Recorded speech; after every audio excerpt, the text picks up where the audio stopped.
బాపట్ల జిల్లా ఎస్పీ ఉమామహేశ్వర్ ఆదేశాల మేరకు పట్టణ సీఐ రాంబాబు పట్టణంలోని పాఠశాలలు, కళాశాలల పరిసర ప్రాంతాల్లో పాన్ షాపులను ఆకస్మికంగా తనిఖీ చేశారు.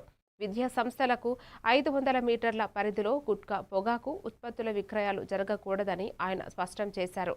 విద్యార్థులు చిన్ని వయసులోనే ఇలాంటి అలవాట్లకు బానిసలవుతున్న ఘటనలు ఆందోళన కలిగిస్తున్న నేపథ్యంలో పోలీసులు ఈ చర్యలు చేపట్టారు. పాన్ షాపుల్లో నిషేధిత ఉత్పత్తులు విక్రయిస్తే కఠిన చర్యలు తీసుకుంటామని సీఐ రాంబాబు హెచ్చరించారు. విద్యార్థుల ఆరోగ్యం, భవిష్యత్తు రక్షణకు ఇలాంటి తనిఖీలు కొనసాగుతాయని తెలిపారు.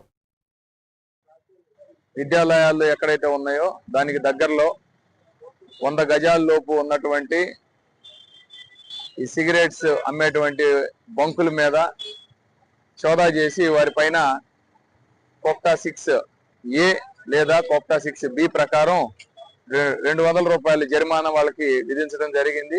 అదేవిధంగా కొత్తగా అమెండ్మెంట్ అయిన దాని ప్రకారం కూడా 500 గజాల లోపు గనక ఈ విక్రయాలు కానీ 18 సంవత్సరాల లోపు పిల్లల చేత విక్రయించడం కానీ, లేదంటే టొబాకో సంబంధించినటువంటి సిగరెట్స్ కానీ